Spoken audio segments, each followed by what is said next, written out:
FIFA ২০২৪ futsal world কাপের final ম্যাচে চিরপ্রতিদ্বন্দ্বী আর্জেন্টিনাকে হারিয়ে ১২ বছর পর হেক্সা মিশন পূরণ করল ব্রাজিল টিম। আর্জেন্টিনাকে ২-১ গোলে হারিয়ে ষষ্ঠবারের মতো ফুটসাল ওয়ার্ল্ড কাপ গড়ে নিয়ে গেল ব্রাজিল টিম।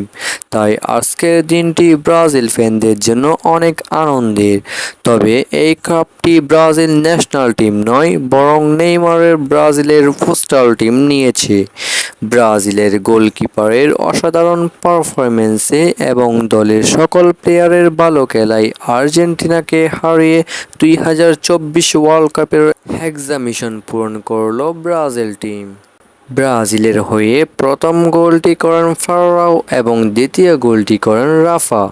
তো দর্শক বন্ধুরা, আপনাদের কাছে এই এল ক্লাসিকো ম্যাচটি কেমন লেগেছে এবং ব্রাজিল চ্যাম্পিয়ন হওয়ায় আপনি কি খুশি তা কমেন্টের মাধ্যমে জানিয়ে দিন।